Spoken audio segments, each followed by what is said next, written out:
pendant bien des années, on dirait mon genou,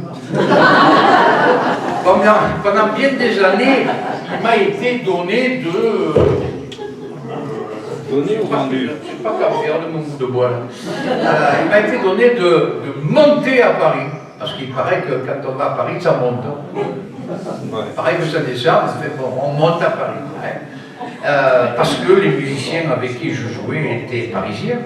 Et chaque fois que j'arrivais dans le Scénic, le bistrot, dans le métro, dès que j'ouvrais la bouche, on me disait « Ah, vous avez l'accent de Marseille, vous ?» Non, on n'a pas l'accent de Marseille. Mais allez faire comprendre un Parisien qu'on n'a pas l'accent de Marseille. Ouais. Vous n'avez pas l'accent de Marseille. Non. Bon, à Marseille, ils disent « Da ».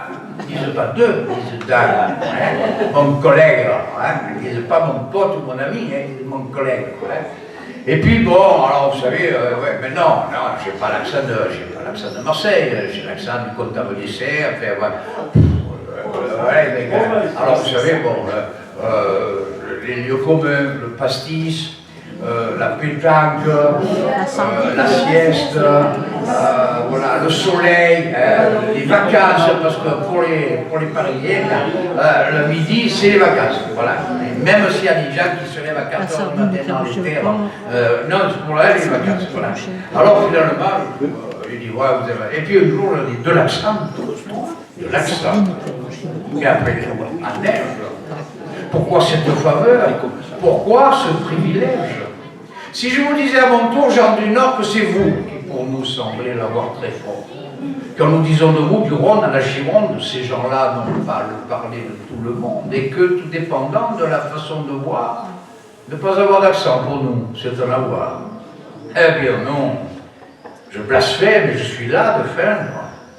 Ceux qui n'ont pas d'accent, je ne peux que les plaindre. Emporter avec soi son accent familier, c'est emporter un peu sa terre, ses souliers. Emporter son accent d'Auvergne ou de Bretagne, c'est emporter un peu sa langue, sa montagne. Lorsque loin de chez soi, le cœur gros, on s'enfuit, l'accent, mais c'est un peu le pays qui vous suit. C'est un peu cet accent, invisible bagage, le parler de chez soi qu'on emporte en voyage. C'est pour le malheureux à l'exil obligé, le patois qui l'éteint sur les mots étrangers. Avoir l'accent enfin, c'est chaque fois qu'on cause parler de son pays, en parlant d'autre chose. Non, je ne rougis pas de mon si bel accent, je veux qu'il soit sonore, clair, retentissant, et m'en aller au loin, l'humeur toujours pareille, en portant mon accent sur le coin de l'oreille.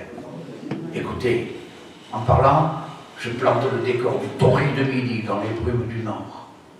Mon accent, mais il faudrait l'écouter à genoux. Il nous fait emporter la Provence avec nous, il fait chanter sa voix dans tous nos bavardages, comme chante la mer au fond des coquillages.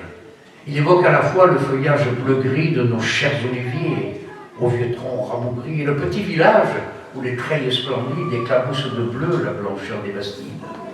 Cet accent-là, Mistral, cigale, tambouret, à toutes mes chansons donnent un même refrain. Et quand vous entendez chanter dans mes paroles, tous les mots que je dis, dansent la farandole.